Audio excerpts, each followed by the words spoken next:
Di video sebelumnya kita udah bahas tentang apa itu saham dan cara kerjanya saham itu bagaimana analoginya, dan apa itu perusahaan terbuka. Nah, bagi kamu nih yang belum tonton video sebelumnya, silahkan tonton video itu dulu ya, biar lebih memahami konteks dari pasar saham yang akan kita bahas sekarang ini. Tonton dulu video ini ya, dan linknya udah aku taruh di atas ya.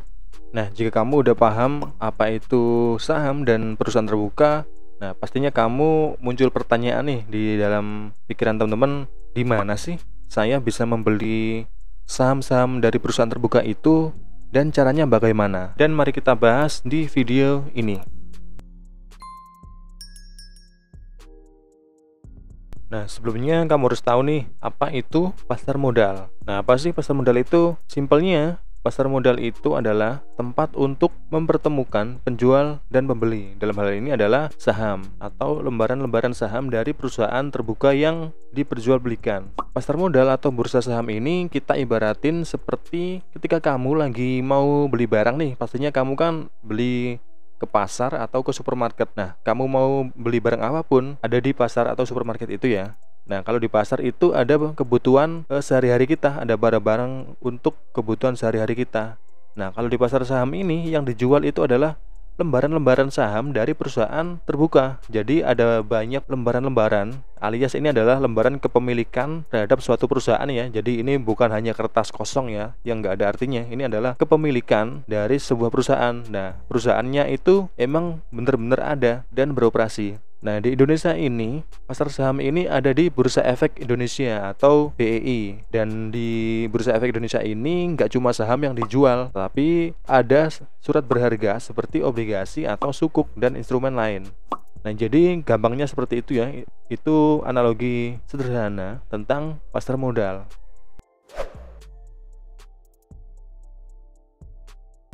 Nah, tadi itu kan ada pasar ya, pasar saham ya. Dan di dalamnya itu ada banyak lembaran-lembaran yang diperjualbelikan. Nah, muncul pertanyaan lagi ya, apakah saya bisa membeli langsung sahamnya itu ke perusahaan langsung? Nah, jawabannya adalah tidak, teman-teman. Meskipun kamu kenal dengan CEO-nya atau direktur utamanya, kamu tetap tidak bisa membeli langsung sahamnya ke perusahaannya, karena perusahaan terbuka ini sudah ada peraturannya ya. Jadi kamu harus membelinya melalui pialang atau broker, namanya itu sama, atau sekuritas. Nah, ketiga nama itu sama ya. Nah, jadi kamu harus membeli melalui sekuritas. Nah, pasti kamu bingung lagi ya, apa itu sekuritas? Nah, si sekuritas ini dia akan jadi sebagai perantara orang yang mempertemukan kita dengan orang yang mau jual saham dengan kita yang mau membeli, atau dengan jasa si sekuritas ini. Jadi kita nggak perlu repot-repot buat ngedatangin si perusahaan itu satu-satu. Misalkan kita mau investasi cuman sekian ratus ribu gitu ya, jadi kita nggak harus datang ke tempatnya. Nah, harus melalui si sekuritas ini.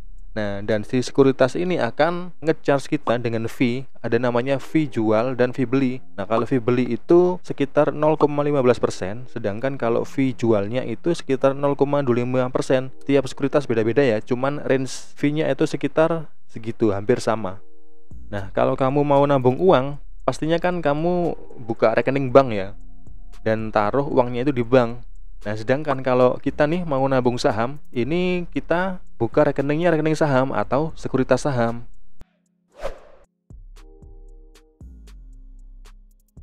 Nah, step pertama yang teman-teman lakuin ketika mau beli saham, pastinya buka rekening saham dulu ya di sekuritas. Nah, sebelumnya teman-teman bisa tentuin sekuritas mana yang mau dipakai. Seperti kalau kita mau nabung bank, kita kan pilih nih, kita mau taruhnya itu di bank apa, baru kita buka rekeningnya. Nah, ini sama.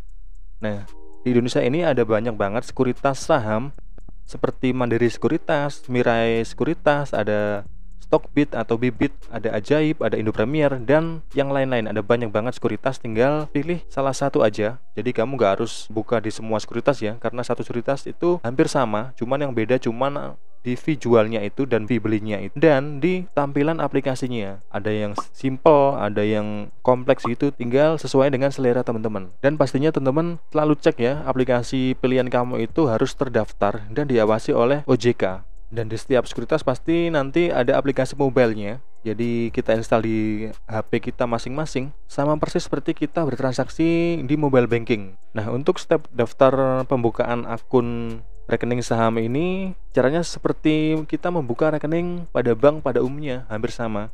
kita akan butuh data seperti KTP, rekening bank yang kalian punya, dan nanti pasti ada kayak foto selfie untuk verifikasi data diri kamu.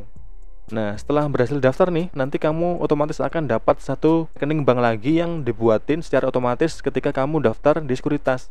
Nah, satu rekening bank ini khusus untuk jual beli saham. Jadi nanti kamu otomatis akan punya satu rekening bank lagi. Itu namanya adalah RDN, rekening dana nasabah, atau RDI, rekening dana investor. Ini sama aja ya, dua istilah ini nanti akan sering muncul ya.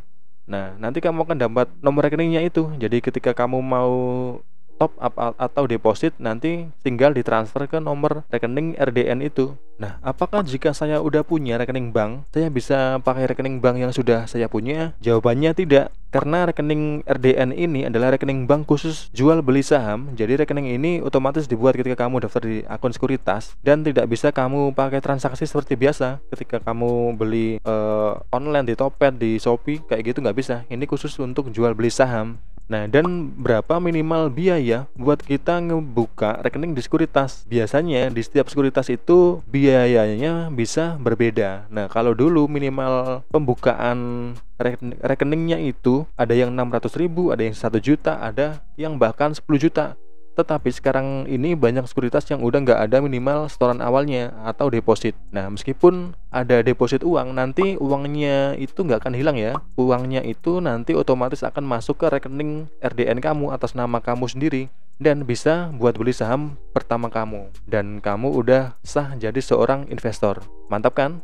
Nah, ketika kamu udah sampai tahap itu, tinggal kamu bisa belajar lebih dalam lagi dan menganalisa saham-saham yang mau kamu beli. Nah, jadi kamu udah paham ya bagaimana pasar modal itu, dan di mana saya bisa membeli saham pertama saya, dan bagaimana step cara bukanya ya, atau cara daftarnya.